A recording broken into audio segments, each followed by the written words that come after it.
nossa tarefa de hoje, que vamos aqui falar hoje um pouquinho, não é?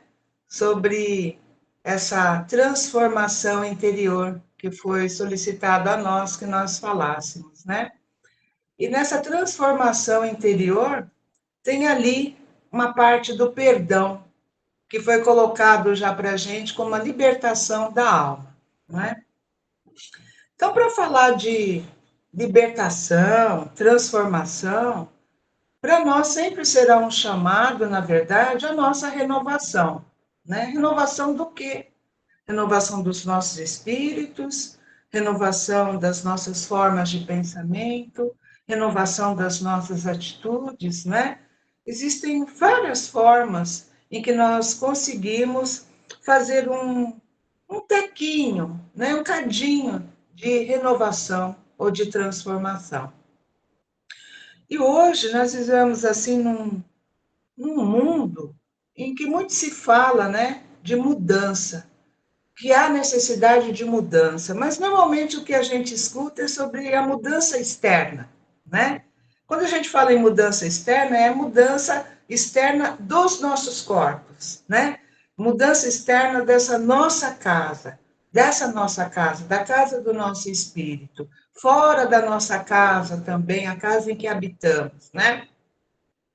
Mas nessa afirmativa, que se fala tanto sobre a questão das mudanças, nós vemos aí variados, né, acontecimentos, normalmente muito tristes, né? Hoje à tarde eu sou tarefeira numa outra casa lá no Jordanópolis. Às quintas-feiras à tarde eu sou, digamos assim, uma tarefeira fixa da casa, né? Toda quinta à tarde eu estou lá. Só falto mesmo quando não deu jeito, fui fazer um socorro, fazer a palestra fora de lá. Mas normalmente na quinta à tarde eu estou nessa casa no Jordan. E aí a gente recebeu, né, uma comunicação falando que nós precisamos orar muito, né? Nós que temos um pouquinho do Cristo na nossa mente, no nosso coração, nós precisamos fazer muitas orações, não só para nós, para a nossa casa, para aqueles que estão próximos de nós, mas muita oração voltada para o planeta, para o mundo, né? Porque a gente está vendo muita situação triste, tudo causada pelos homens, né? São todas causadas pelos homens. Guerras, guerras por armamento, guerras definidas aí pelo poder, né? E que poder, né? Não, amigos, que poder? O homem tem que poder, na verdade, né? A gente está percebendo, não querendo trazer fluidos ruins para o momento, mas a gente sempre vai se questionar que poder que nós homens, na verdade, nós temos, né? Porque nós somos simples homens, né?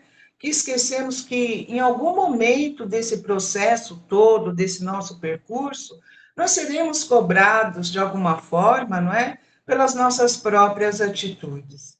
E assim, nós vemos também, por outro lado, até a própria natureza como que reclamando espaço, né? Pedindo cuidados, que até nós já entendemos o porquê, ou para quê, nessa cobrança. Nós vemos a natureza com chuvas em lugares em que havia, vamos dizer assim, seca, né? Em alguns outros lugares em que não havia seca, hoje há, e a gente vê tufão, vê terremoto onde não havia, maremoto e vulcão, né, que não existia mais, estava quietinho lá se desenvolvendo, se desenrolando. Então a gente vê muita coisa, mas tudo isso nós que estamos como espíritas, pelo tanto que nós já conseguimos, o pouquinho que nós conseguimos estudar, não é? Nós já entendemos por que essa reclamação toda da natureza com relação às nossas atitudes, às nossas formas de pensamento. Mas nós estamos aqui para entendermos que o Espiritismo, ele nos convida a algo mais profundo que as simples mudanças de cenário externas que nós comentamos, né? Que é a renovação para os nossos espíritos. E aí Allan Kardec nos lembra que o objetivo da nossa existência, ele não é por acaso. O motivo de nós estarmos aqui, de nós encarnarmos, né? Uma hora numa casa, uma hora em outro lugar, uma outra vez em outro planeta ou outra dimensão. Nada é por acaso e nem é por acaso. E nós constatamos isso indo lá no Livro dos Espíritos, na questão 132, que lá tem a Kardec pergunta, né? Qual que é o objetivo da encarnação dos espíritos, né? Qual que é a encarnação? O objetivo da nossa reencarnação? Aí eles respondem, né? Que Deus lhes impõe a encarnação como um fim de fazer-nos chegar, não é, à nossa perfeição.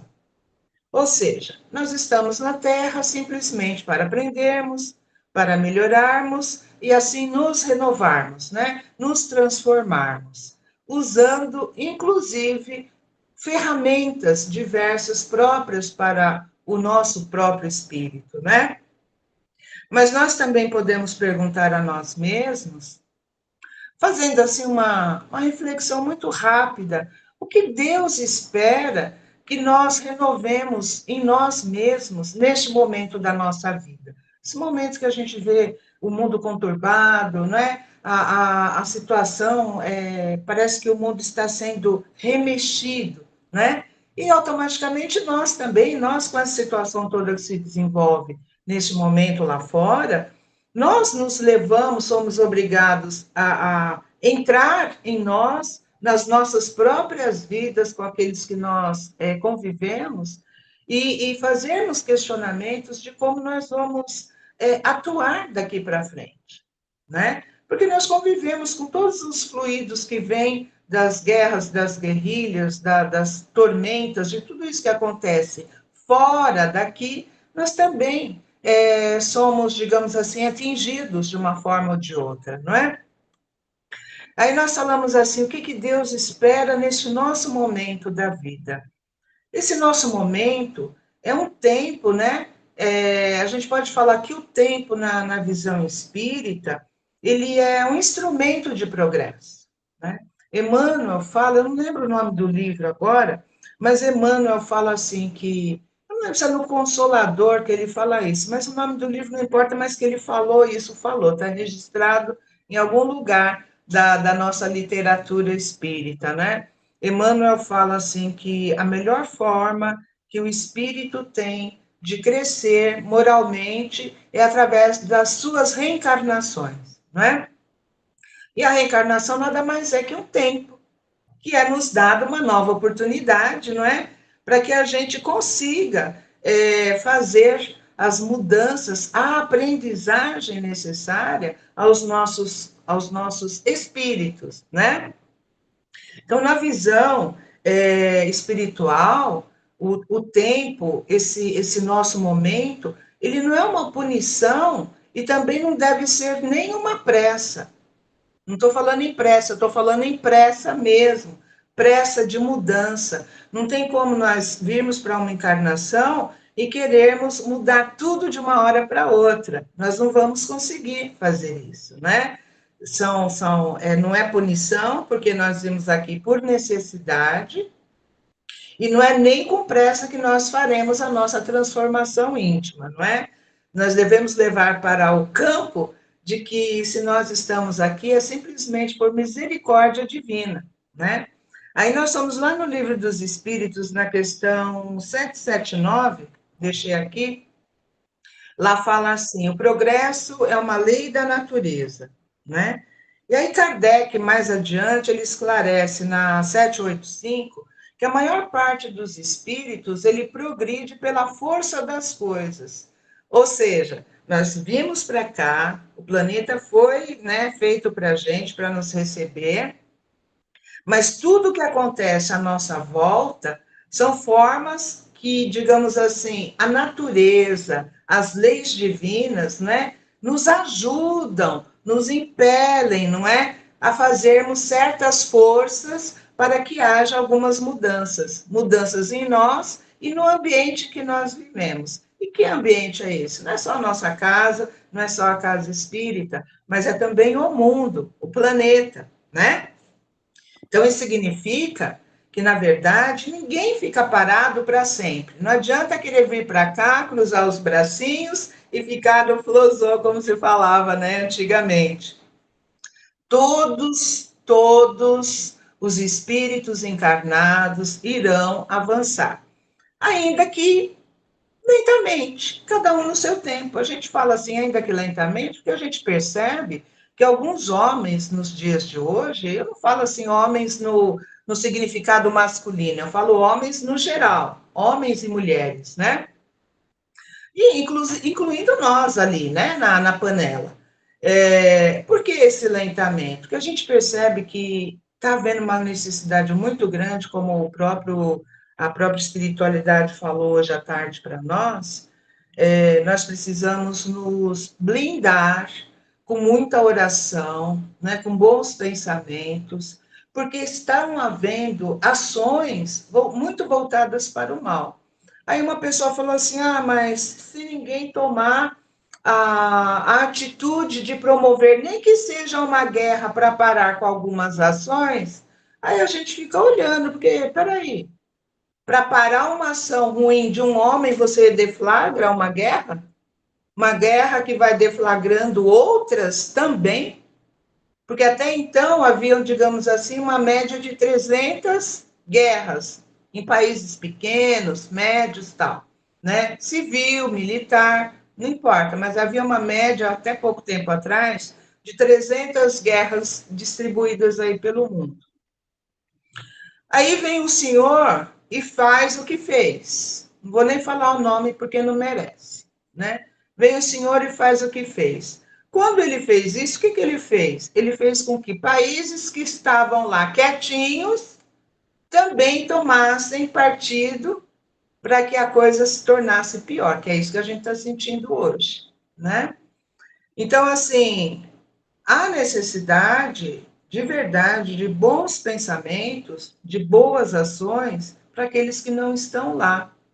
Porque aí vocês vão falar assim: ah, mas se foi enviado soldados que morreram, que partiram, que perderam parte do corpo, tal, foram inocentes. A gente sabe que nada é por acaso, nós falamos isso no início, não é? Nada que nós passamos aqui nessas nossas encarnações são por acaso. Sempre serão escolhas. Sempre serão escolhas. A própria doutrina nos ensina isso, que por tudo aquilo que nós passarmos aqui, nessa nossa encarnação ou em outras, serão sempre resultado das nossas ações em algum momento dos nossos passeios pela eternidade. Não tem como fugir disso. Então, o que nós temos a fazer hoje? Hoje é melhor que nós busquemos compreender como nós estamos hoje, nos centrarmos e buscarmos ajuda, estudo, entendimento, esclarecimento, autoconhecimento, para que nós consigamos nos melhorarmos hoje. Porque não é como um amigo falou para nós foi a semana passada, se não me engano. Falou assim que a gente não pode esquecer que a nossa pátria real é a pátria espiritual. Quando ele falou isso, eu só não estudo só por conta das palestras, dos bate-papos. Eu estudo simplesmente com forma de conhecimento de vida minha, da Ana Cris, né? Então, eu questiono muito, inclusive o próprio Espiritismo fala isso. Questionamento, né? A gente precisa se questionar. Por isso que nós somos, o Espiritismo é fé raciocinada. Por que fé raciocinada? Porque nós usamos a inteligência, o raciocínio, para buscar compreensão daquilo que foi dito por Kardec e outros que vieram antes dele que também trabalharam para o espiritismo. Ele compilou, né? Os espíritos vieram e falaram para ele: olha, isso é assim, assim, tem isso aqui, tem isso aqui, tem aquilo lá. Mas antes dele já vieram outros estudiosos que também têm contribuição dentro da própria obra de Kardec. Então, assim, a nossa pátria é a pátria espiritual, porque nós somos espíritos, hoje somos espíritos encarnados. Só que se a gente for levar para o lado que muitos entendem que a nossa pátria real é a pátria espiritual, significa o quê? Que o dia que nós estivermos melhores do que estamos hoje, nós vamos para um lugar, para uma dimensão, e vamos ficar lá de bracinho cruzado, como tem algumas religiões, uma fala do paraíso, né? A outra fala do rio ou do lago de leite, que tem lá 70 virgens, eu ainda fico assim, tem os 70 virgens, homens, masculinos também, porque não vai para esse paraíso só homem, né? Vai mulher também. Então teria que ter lá os virgens, né? Também nesse lago de leite. Então, assim, será que a gente vem para cá, passa por tudo que nós precisamos passar, não tem como fugir disso, só foge disso, da situação, através do entendimento das situações, da aprendizagem para o nosso espírito, não é? Então, o que acontece? Quando a gente tiver um cadinho melhor, a gente vai viver num lugar só de braços cruzados? Então, tudo que nós passamos aqui, tudo que nós aprendemos aqui, que adianta? Então, a nossa pátria espiritual é para quando os nossos espíritos não estiverem encarnados, ou estiverem em sono, tranquilo ou dormindo, que a gente vá para ter uma escola, para ter um aprendizado, né? Para ter alguma coisa, porque quando volte, os nossos espíritos tenham uma bagagem um pouco melhor. Não que nós vamos para a parte espiritual e ficar por isso mesmo, senão não seríamos espíritas, não tem cabimento, né? Aí eu falei assim, só que na hora eu deixo passar, tal, porque a gente fala assim, não, mas onde vai a compreensão de tudo aquilo que nós já estudamos, né? Não sou contra quem quer acreditar nisso, né?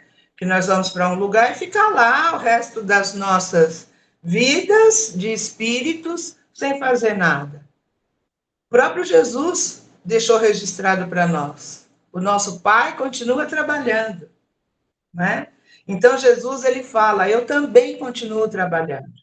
E nós, por que a gente iria ficar no frozô? Não é não? Então nós não ficamos parados nunca, né? Nós sempre estaremos ali no nosso tempo, em cada existência como uma nova chance, na busca da compreensão de nós mesmos, para que nós consigamos mudar, mexer a nós mesmos, melhorarmos e ajudar quem estiver conosco no percurso. E assim nós aprendemos que não existe, por exemplo, espírito condenado ao fracasso, porque vai apenas, né? Nós estamos apenas em estágios diferentes de renovação, compreensão e estágios diferentes de tudo aquilo que nós já verificamos na vida, não é? Aí a transformação interior, na verdade, ela é o nosso verdadeiro trabalho espiritual. O Espiritismo é bastante claro. A transformação real começa dentro de nós, não é fora de nós. Jesus, ele nos deixou o maior convite a essa nossa renovação moral, né? Se a gente for lá em Mateus, segundo o evangelho dele, lá no capítulo 5, deixei aqui onde que eu pus isso.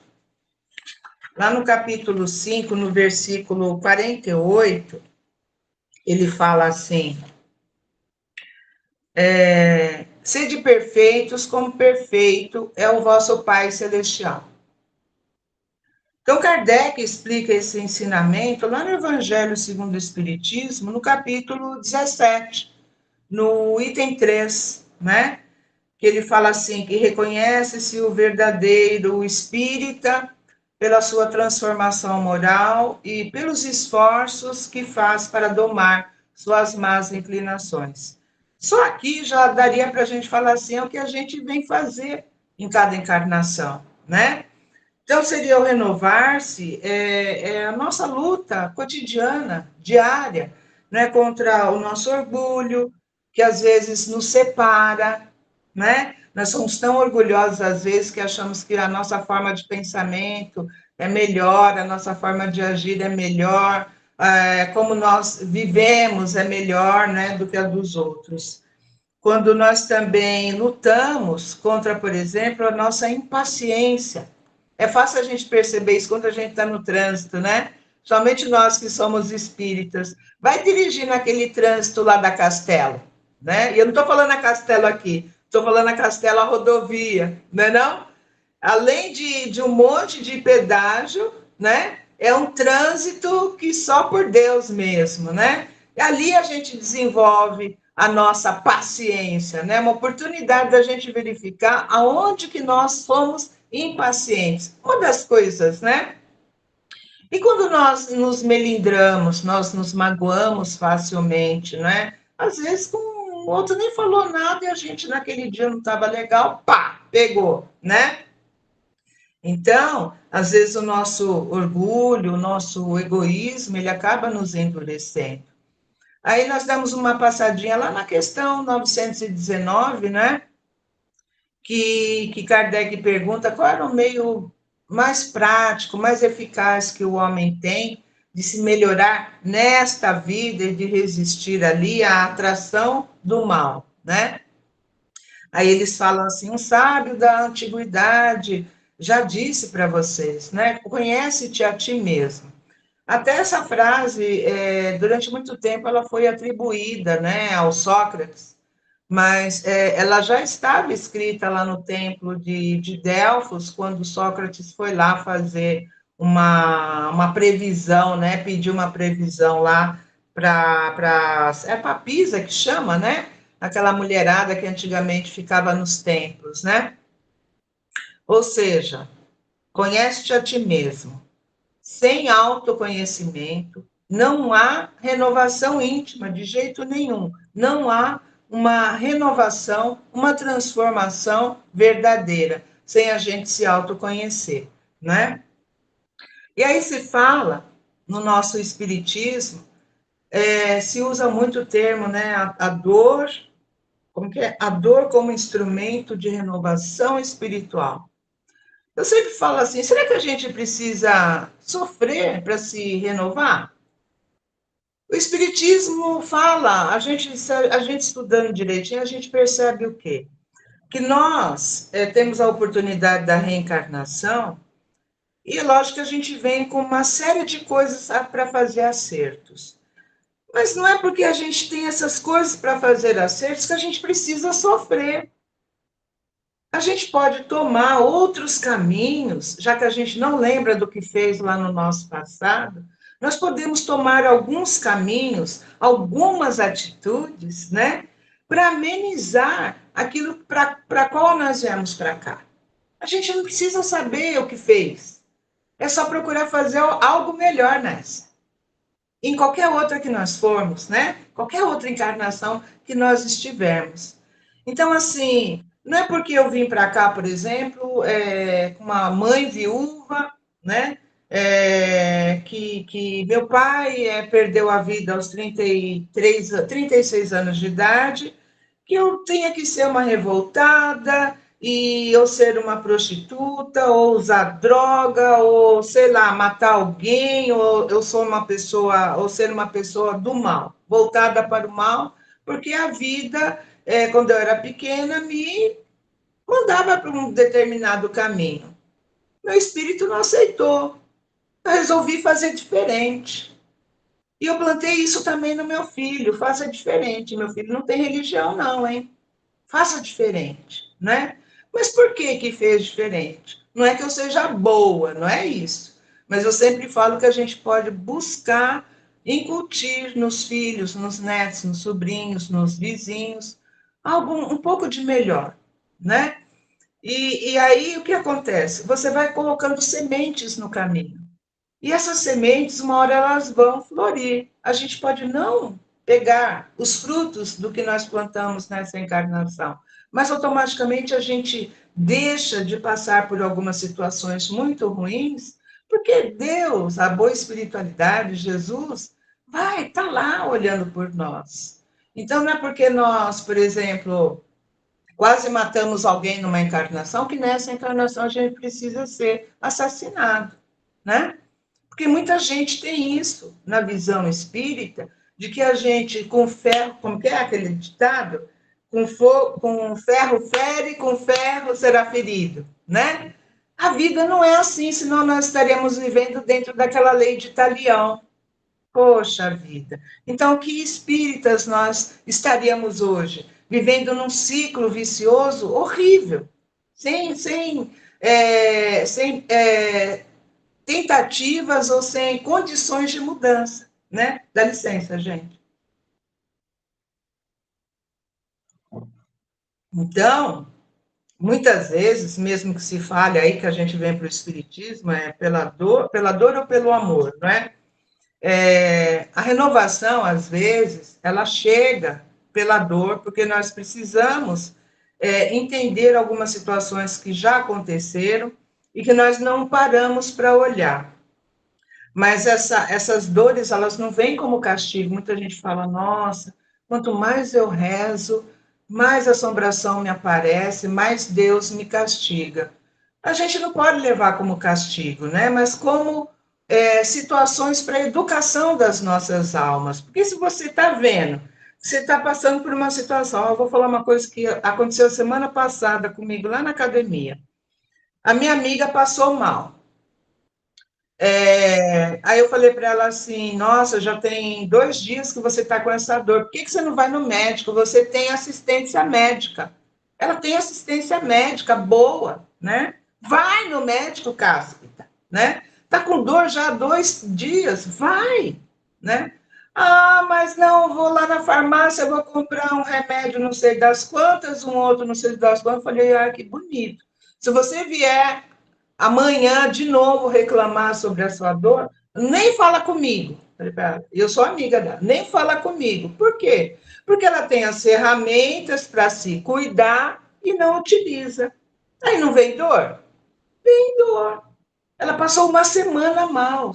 Foi no médico, o médico afastou ela 15 dias da academia. Podia ter ido antes, sofrido menos, comprar remédio errado, tomar remédio de forma equivocada, né? Então, assim, a pessoa procura, aí vai doer mesmo, né? Aí nós fomos lá no Evangelho segundo o Espiritismo, no capítulo 5, lá no item 4, fala que a aflição é uma bênção disfarçada que Deus envia ali aos seus eleitos. E qual de nós não é eleito de Deus? Qual de nós? Não tem, não é? Não tem. Até os bandidões lá são eleitos, são filhos de Deus. Todos somos criaturas de Deus, como diz o outro. O demônio não criou ninguém, né? Não criou mesmo. Todos somos criaturas e criações de Deus, né? Aí, mais um pouquinho lá na frente, nesse mesmo capítulo 5, cadê? Eu acho que eu esqueci de imprimir a folha. Eu deixei uma folha impressa com os negócios falando. Ah, tá aqui. Mas um pouquinho lá na frente, no capítulo 5, fala assim: se Deus envia a aflição, é por um fim útil. Claro, tudo que Deus faz é de utilidade. E aí nós perguntamos: o que acontece conosco quando nós adoecemos, por exemplo? Eu dei o exemplo dessa minha amiga. Alguém gostaria de se manifestar, gente? Falar alguma coisa? Ainda não? Então, assim, quando alguém adoece, o que acontece com a gente? A princípio, nós primeiro paramos, não é não? Ficou doente, ficou muito ruim, você faz o quê? Vai para a cama, não é não? Normalmente a gente sossega ao facho, nos recolhemos. Tem mais algum outro tipo de situação? Ah, que nem a outra vai, ao invés de ir no médico, vai tomar o remédio errado, vai comprar um monte de coisa de forma equivocada. Então, se nós pensarmos que a dor nos traz momentos de ponderação, nos traz momentos de análise. Portanto, faz com que nós venhamos a despertar, por exemplo, as nossas consciências, né? Fazemos quebrar um cadinho ali dos nossos orgulhos, né? Redirecionarmos os nossos caminhos para pensarmos e fazermos algo de diferente. E aí nós somos também no livro Céu e Inferno. O livro Céu e Inferno, lá na parte primeira, no capítulo 7, lá está assim: as vicissitudes da vida têm por objetivo conduzir o espírito à perfeição. Bom, nós já falamos mais ou menos sobre isso. Que perfeição? Toda perfeição que nós entendemos aqui como encarnados é relativa. Perfeição, perfeição mesmo, só Jesus, né? E a perfeição que a gente conhece é de Jesus e é de Deus, não tem nem o que a gente comentar, né? Mas se a gente for analisar que nós, para sermos perfeitos, nós ainda temos que passar por muitas épocas, muitas crises, né? Não importa. Então, assim, quantas oportunidades, quantos caminhos nós descobrimos para nós passarmos por situações que hoje nós às vezes damos risadas, não é? Quanta coisa ruim às vezes nós passamos e hoje a gente lembra e fala assim: nossa, ontem uma pessoa falou para mim assim, ai, eu queria até, foi ontem mesmo, ontem foi quarta-feira, eu queria hoje ela falou assim, eu tô com 62, ela fez 62 agora, esse mês.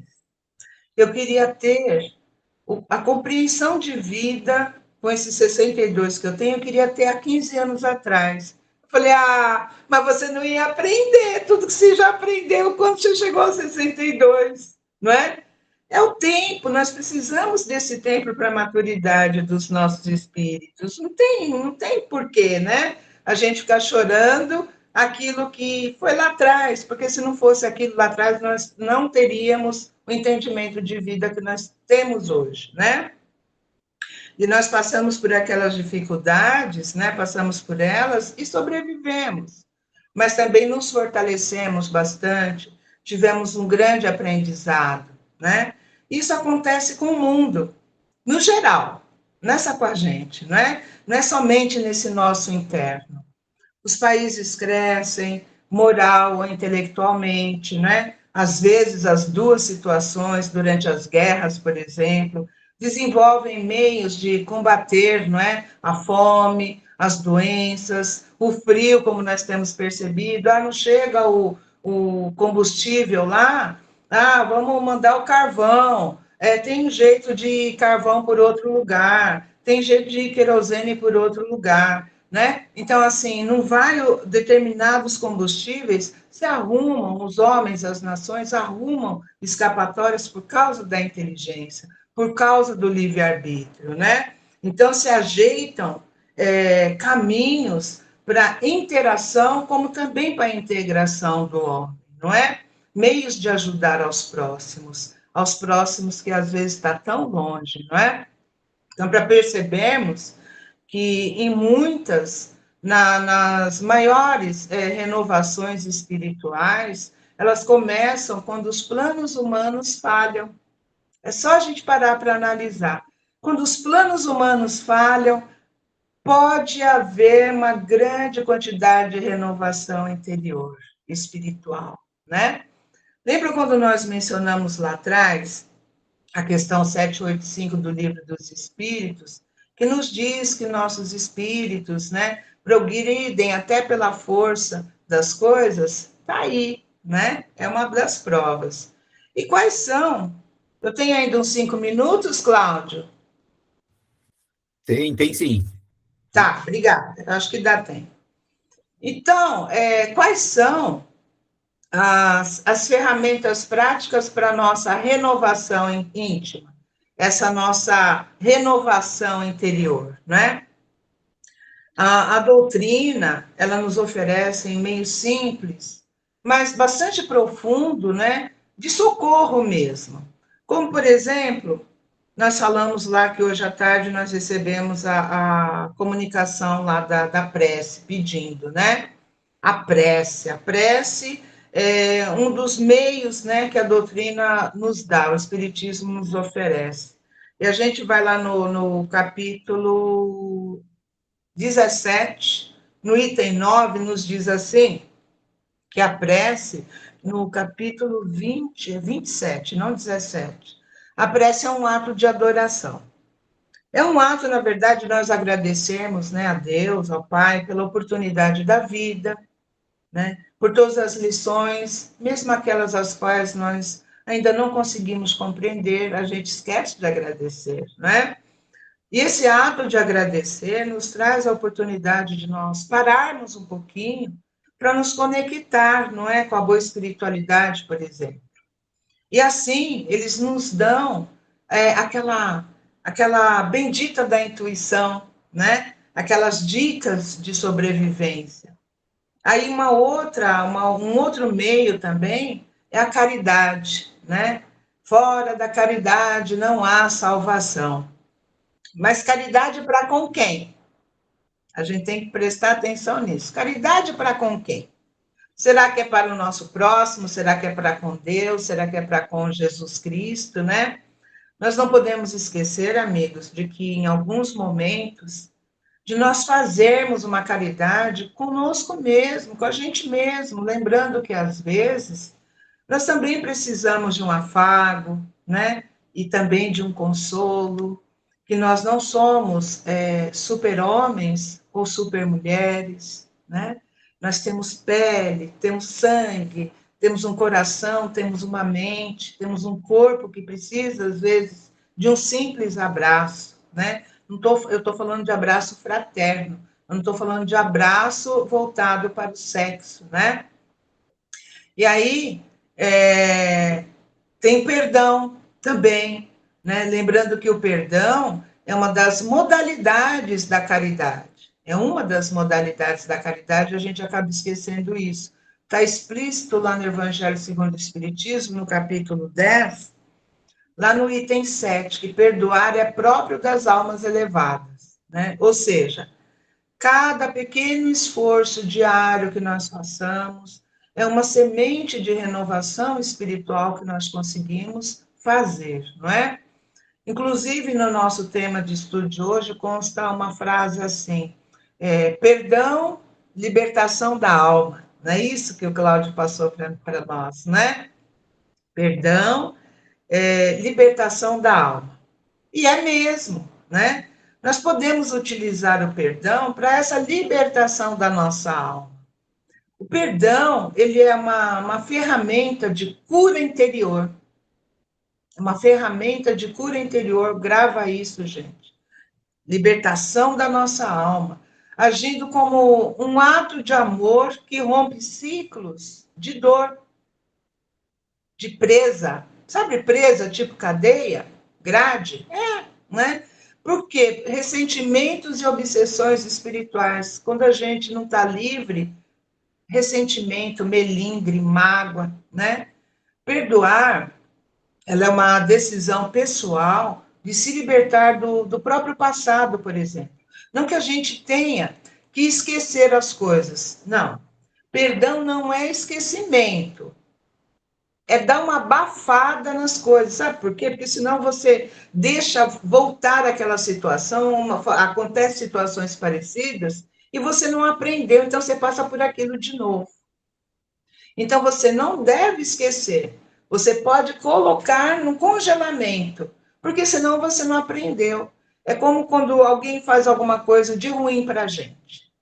Às vezes o outro nem sabe que fez coisa ruim para a gente, mas a gente sente que foi feito. E aí você faz o quê? Você vai ficar martelando naquilo? Vai ficar batendo naquela tecla o tempo inteiro? Não, perdoa. Perdoa, sabe por quê? Porque você se liberta. Quando a gente perdoa, a gente não está somente perdoando ao outro, a gente está se libertando daqueles elos ruins que a gente, às vezes, a gente mesmo que criou com o outro, não é? O perdoar não é você dar um presente ao outro, mas é um presente para nós mesmos, promovendo ali um alívio emocional, né? E uma saúde física, porque às vezes nós estamos tão arraigados na raiva que a gente acaba se adoentando. Os nervos, como fala o outro, as dores de estômago, né? As dores de cabeça, as dores nas costas, as dores nos joelhos, tudo isso pode ser provocado simplesmente por uma falta de perdão. Simples assim. Então, perdoar, quando a gente consegue perdoar, nós nos libertamos e automaticamente nós libertamos o outro também, não é? Vamos verificar, acho que dá tempo, alguns pontos chave sobre o perdão e a libertação da nossa alma. Chico descrevia, o Chico Xavier, Francisco Cândido Xavier, Ele descrevia que o perdão, é frase dele, ele falava assim, o perdão é a remoção silenciosa da mágoa, quando a humildade substitui o orgulho. Olha só. Ou seja, para a gente conseguir perdoar, a gente precisa descer lá na nossa humildade. Porque não é fácil. Não é fácil a gente se desvencilhar do que é ruim. Presta atenção nisso. Quando a gente consegue se desvencilhar daquele elo ruim, a gente se sente livre, como nós dissemos lá atrás. Nos sentimos mais leves, né? É como se a gente tirasse o peso das próprias costas. Isso acontece com o outro também, porque a gente libera o outro, a outra, os outros, né? Aquele monte de coisa, aquele monte de gente. É assim a vida, não é? Então, nós ganhamos a nossa libertação espiritual e emocional. Porque a falta de perdão, ela gera ressentimentos que podem causar, não é, as doenças físicas, as doenças mentais, além de alguns processos obsessivos que a gente não vai mencionar aqui hoje. Então, vamos entender que perdoar é uma escolha consciente de liberar a nossa mágoa, né? Quebrar os melindres para alcançar a nossa paz interior. O perdoar não significa reconciliação imediata, não. Que esquecer o que aconteceu ou minimizar a dor. É não revidar, é o libertar-se daquela dor. Então, o perdoar ele exige autoconhecimento, que quem não se conhece não consegue fazer isso, porque não sabe o que é perdão dentro de si.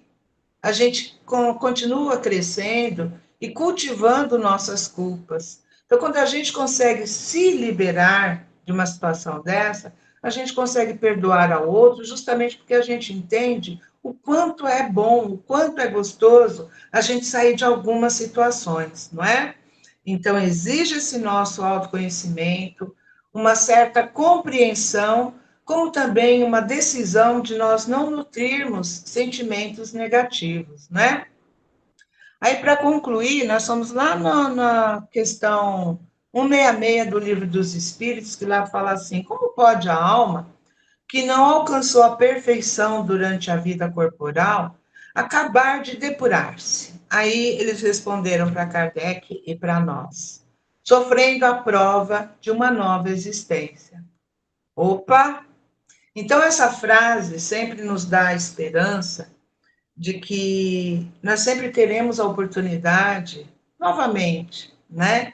Independente se nós fizemos pouco ou fizemos muito aqui. Mas a partir do momento em que nós tomarmos consciência de que nós precisamos tomar algumas atitudes para a nossa melhora, não é milagre, não, gente, é aos poucos mesmo, né? Porque essa frase de Emmanuel, sofrendo a prova de uma nova existência, como eu disse lá atrás, precisa sofrer? Não precisa sofrer, não é? Porque essa frase também, como é uma nova oportunidade, nos mostra a misericórdia e o amor de Deus para conosco, né? Nos demonstrando que sempre é tempo de nos mostrarmos seres melhores, né? De nos transformarmos, nem que seja um orgulhinho, um pedacinho do nosso orgulho, um pouquinho do nosso egoísmo, não é? Praticarmos algum tipo de caridade, não importa qual, às vezes dar um ombro, emprestar um ouvido, né? Emprestar um olho. Sempre há oportunidade nossa de fazermos alguma coisa, não é só em prol do outro. Quando a gente faz em prol do outro, nós automaticamente fazemos em prol de nós mesmos, né? Então, sempre é tempo de recomeçar, sempre é tempo de confiar, confiar em Deus, em Jesus, que nós nunca estamos abandonados, né? A gente sabe que na maior parte das nossas dificuldades, quando nós não estamos mais aguentando as nossas pernas, né? Sempre tem um bom espírito que nos coloca no colo. A gente só precisa parar para analisar e agradecer, porque a ajuda, o auxílio sempre vem, não é? E nós temos esse tempo hoje, amanhã, hoje é dia 9/4, mês 4, já foram quase 4 vezes 3, 12, quase 120 dias, né, desse ano de 2026. Então, vamos procurar fazer um pouquinho da nossa transformação íntima, dessa nossa renovação, aproveitando esses 200 e poucos dias, não é? Desse ano de 2026. Amigos, muito obrigada pela companhia, pela tranquilidade que os senhores tiveram em estar comigo nesta noite. Muito obrigada, em nome de Jesus. Até uma próxima. Você fecha para nós, Cláudio? Quer te pedir isso agora, Ana. Muito obrigado, viu? Mas podia fazer também um fechamento, por favor? Quem vai fazer? A senhora podia fazer o fechamento também Ah, pra eu gente? mesma? Já faz Vou começo e cobrar, vou cobrar. Tá bom. Vamos lá, amigos.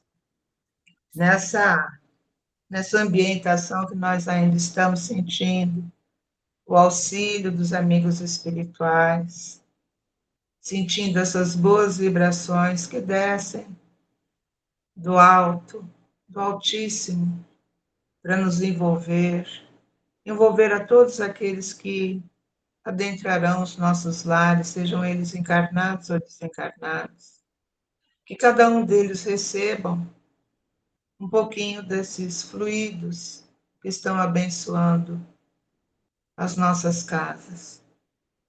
Nós somente somos gratos, Pai, por tudo aquilo que somos, por tudo aquilo que temos, por todos aqueles que estão conosco no caminho, encarnados e desencarnados, porque todos são ferramentas para a nossa transformação íntima, para essa nossa busca de renovação espiritual.